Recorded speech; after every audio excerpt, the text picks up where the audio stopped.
लेकिन ये बुलडोज़र उस खतरनाक और संकीर्ण विचारधारा जिसको सावरकर ने हिंदुत्व के नाम दिया, उस हिंदुत्व के आधार पर विचारधारा को जो मनुवादी सोच पर आधारित है, वो बुलडोज़र उस विचारधारा को और उसके संबंध में संघ परिवार और बीजेपी के उस रणनीति को, समाज को बांटने की रणनीति को आगे बढ़ाने के लिए इस्तेमाल किया जा रहा है। इसलिए बुलडोज़र केवल एक मशीन नहीं है, बुलडोज़र वो खतरनाक प्रतीक है, सिंबल है, जो हमारे देश के संविधान को ही, देश के नागरिकों के जनवादी अधिकार को ही बुलडोज करना चाहते हैं और इसीलिए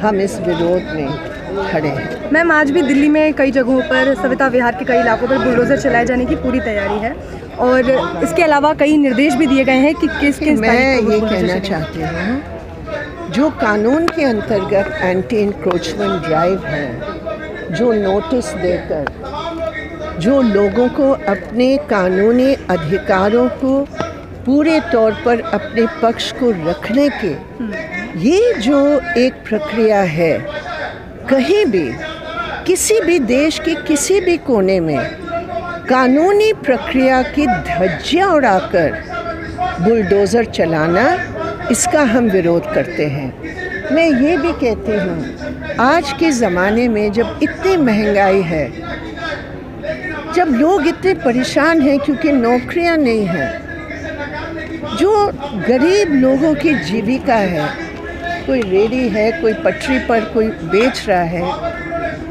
आपकी नज़र में गरीब ही हैं, आपकी नज़र में वही लोग हैं जिनको आप नौकरी नहीं दे सकते और अपने परिवार की बचाव के लिए वो खड़े हैं। चाहे हिंदू हो या मुसलमान हो, गरीब मेहनत करने वाला, उस मेहनत की इज्जत तो करो।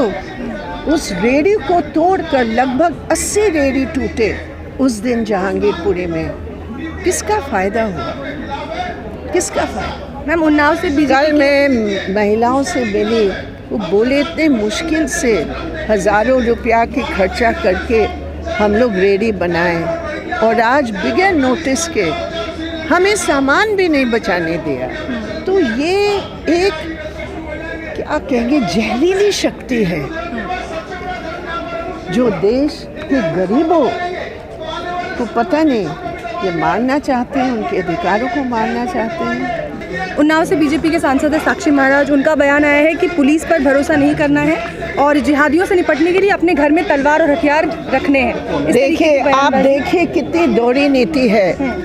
आप जगेश मेवानी को एक झूठे, बिल्कुल झूठे इल्ज़ाम पर, एक दलित, एक संघर्षरत, एक चुना हुआ इंडिपेंडेंट एमएलए को, जो मोदी जी के खिलाफ एक सही बात बोले, उसको आपने उठाकर असम में बेल के बाद भी झूठे आरोप लगाकर गिरफ्तार कर लिया। वही कानून के अंतर्गत जो आज साक्षी महाराज, आदेश गुप्ता, वो क्या नाम है उसका, सूर्य या क्या है, कर्नाटक वाला, ये सब रोज धज्जियां उड़ा रहे हैं उस कानून का। उनको आप लड्डू दे रहे हैं, हम उनको माला लगा रहे हैं, गले लग रहे हैं। ये दोहरी नीति देश की जनता क्या बर्दाश्त कर सकती है? बिल्कुल नहीं। और अगर हाईकोर्ट कहते हैं इनकलाब का नारा एक गलत नारा है, तो सुन लीजिए, मैं एक बार नहीं, 2 बार नहीं, मैं बार बार इनकलाब की बात करूंगी। मैं इनकलाब में विश्वास करती हूँ, इस पूंजीवादी निज़ाम के खिलाफ, इस शोषण के खिलाफ, इस सांप्रदायिकता के खिलाफ मैं इनकलाब में विश्वास करती हूँ। इसलिए इनकलाब जिंदाबाद। तमाम इलाके में फैक्ट्री बंद पड़े हैं, कोई रोजगार नहीं है। कल कितने औरतें आए बताने के लिए कि हमने कितना बचत करके वो रेडी खरीद कर हम सब्जी, फल, थोड़ा कुछ कुछ हम लोग बेचते हैं, लेकिन 20 तारीख को जब सुप्रीम कोर्ट का ऑर्डर 10:45 पर आ गया था,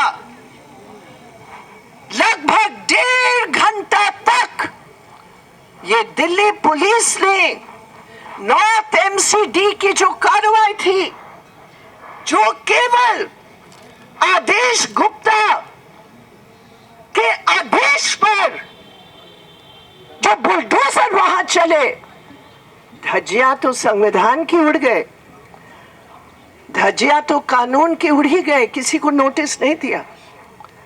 लेकिन सुप्रीम कोर्ट की भी पूरी तौर पर मनहानि हुई और हम लोग सब मिलकर उसको रोका। लेकिन मेरे प्रिय साथियों, लगभग 120 परिवार हैं जो सीधे तौर पर प्रभावित हैं। उनमें से अधिकतर महिलाएं हैं जो घर को चलाते हैं, और इसके साथ साथ उस पूरे सी ब्लॉक में जीविका पर एक रोकथाम है, क्योंकि बैरिकेडिंग के बाद लोग डर रहे हैं कि हम अगर बाहर निकलेंगे तो एक बार फिर पता नहीं हमें क्या मुकाबला करना पड़ेगा। लोगों से नहीं, जनता से नहीं, सबसे जो हमारे लिए प्रेरणा देने वाली बात है कि कुछ ये गुंडे तबके जो संघ परिवार के लोग हैं, उनको छोड़कर आम जहांगीरपुरी के निवासी सद्भाव चाहते हैं। मेरे प्रिय साथियों, उन्होंने कहा हम लोग हमेशा एक साथ रहे हैं। जो एक दुकानदार का लूट हुआ हरियाणा का है, उसने हमें कल बताया कि दीदी एक तरफ मुसलमान है, एक तरफ हिंदू है।